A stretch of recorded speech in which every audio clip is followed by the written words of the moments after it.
Hello friends, मैं Aryan Sola business adviser YouTube channel business adviser 009 पर आपका स्वागत करता हूं। आज हम बात करेंगे ग्रोथ की। Personal growth, internal growth, external growth.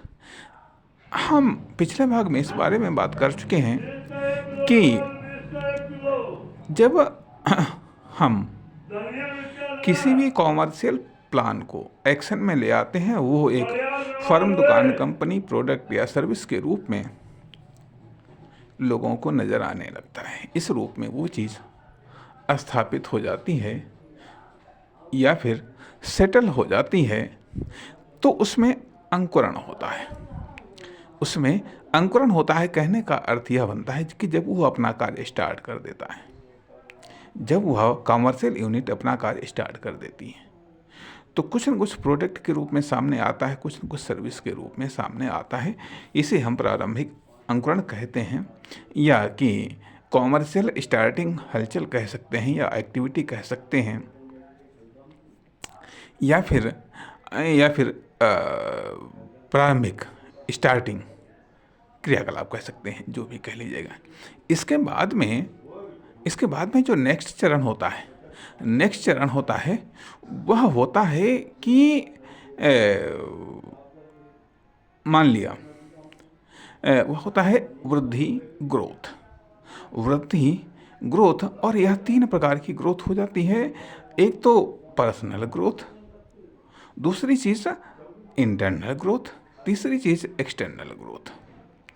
External growth अर्थात यहाँ से अब जो यहाँ पर 3 सेक्टर है: उद्यमी, हमारी कॉमर्शियल यूनिट, और तीसरा उसके लिए जो अनुकूल वातावरण है, वो एक्सटर्नल ग्रोथ में आता है।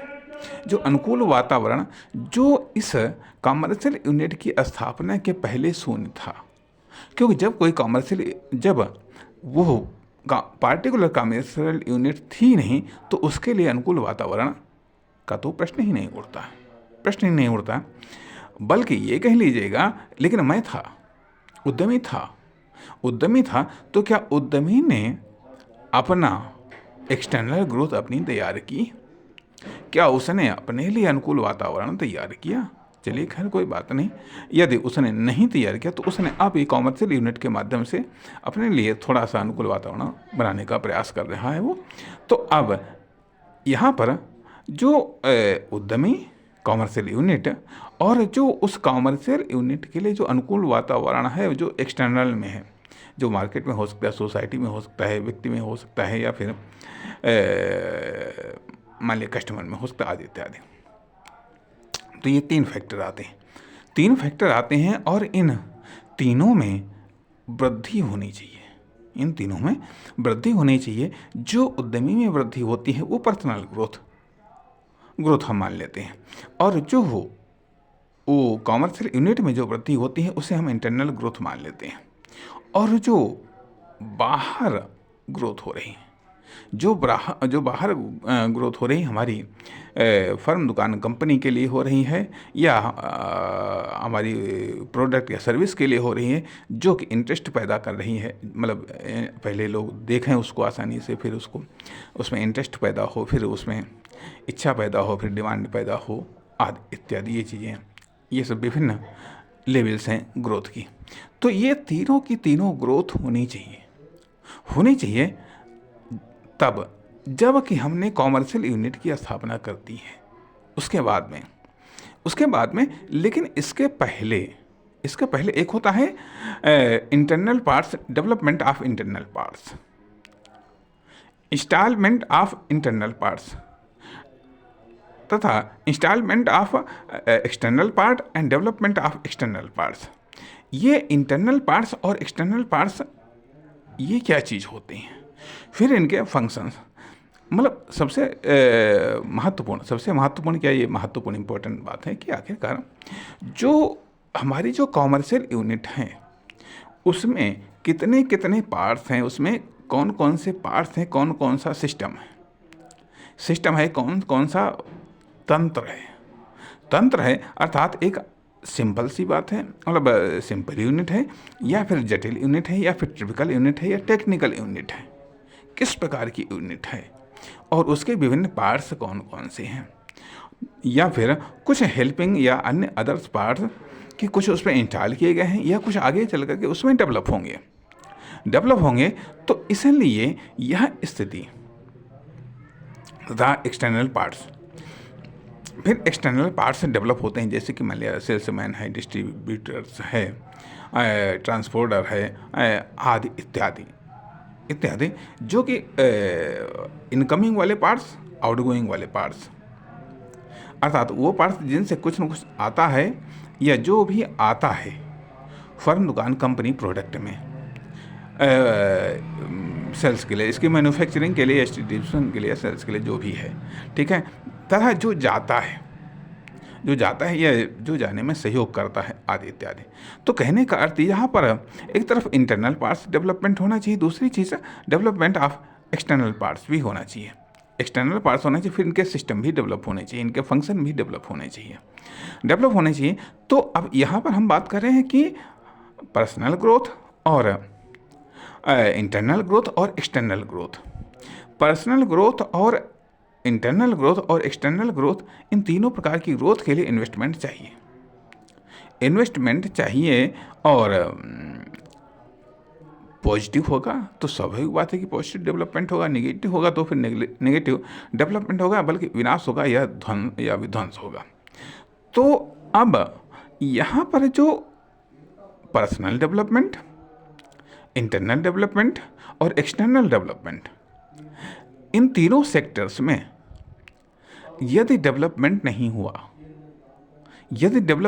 हुआ तो कहीं ना कहीं मूवमेंट रुक जाएगा, कहीं ना कहीं जो कॉमर्शियल यूनिट है उसका मूवमेंट कहीं ना कहीं रुक जाएगा। इसलिए न केवल डेवलपमेंट होना चाहिए बल्कि बैलेंस्ड डेवलपमेंट होना चाहिए, न कि अनबैलेंस्ड डेवलपमेंट, न कि असंतुलित डेवलपमेंट होना चाहिए।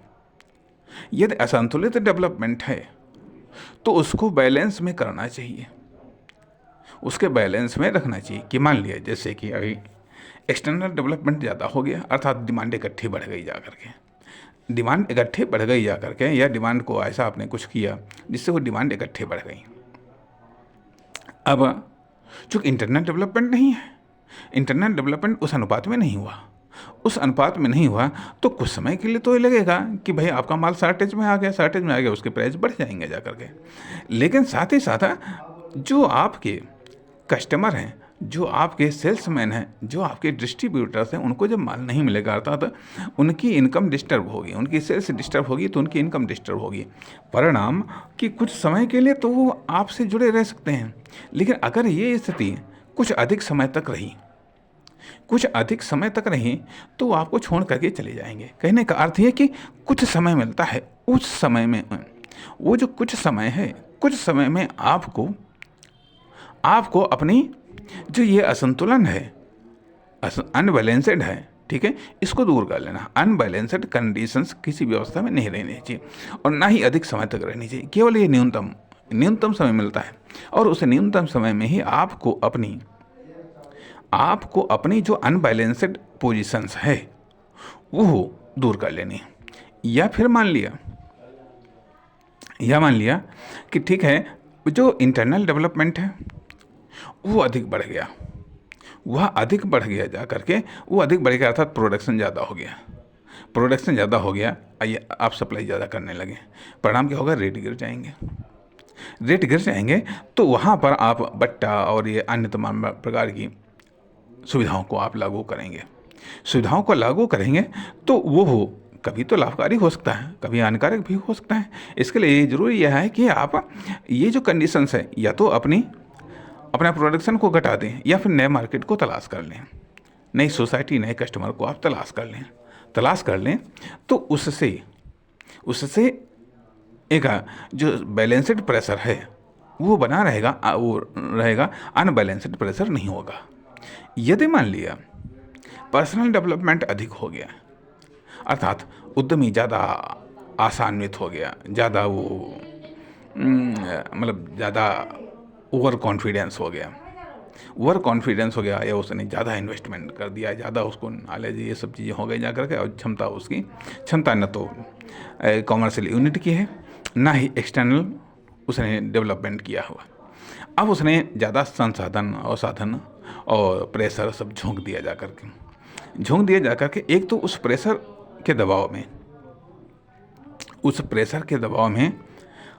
में कमर्शियल यूनिट आ जाएगी। यदि उस दबाव में कमर्शियल यूनिट आ गई तो परिणाम क्या होगा, या तो ये होगा जा करके कि उसमें भी डेवलपमेंट आ जाएगा, उसमें भी उसके डेवलपमेंट में उछाल आ जाएगा। जब उसके डेवलपमेंट में उछाल आ जाएगा, परिणाम एक्सटर्नल डेवलपमेंट तो हुआ नहीं। या तो ये बनता है कि यदि पर्सनल डेवलपमेंट हुआ है तो इंटरनल डेवलपमेंट भी हो जाए, और उसी के अनुपात में एक्सटर्नल डेवलपमेंट भी कर दिया जाए। अर्थात केवल यदि उसी में होता है तो यह जो कॉमर्शियल यूनिट है ये प्रेशर में आ जाएगी। जब प्रेशर में आ जाएगी तो या तो प्रोडक्शन बढ़ेगा या प्रोडक्शन घट जाएगा, या प्रोडक्शन यदि सकारात्मक है तो प्रोडक्शन बढ़ जाएगा। लेकिन प्रोडक्शन बढ़ जाएगा तो आगे चल करके यदि सप्लाई अधिक बढ़ गई तो हो सकता है कि उसके रेट गिर जाएं या कहीं ना कहीं अन्य किसी भी प्रकार का कंप्रोमाइज़ करना पड़ जाए।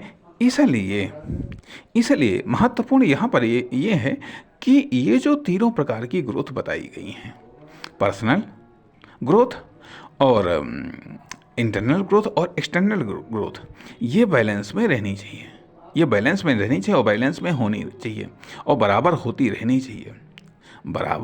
रहनी चाहिए अपडेट के साथ, अपग्रेड के साथ, ताकि अन्य प्रकार की जो व्यवधान है, जो कि कहना चाहिएगा कॉमर्शियल कुपोषण, या कहना चाहिएगा कॉमर्शियल वीकनेस, ये चीज़ें डेवलप न हो पाएँ।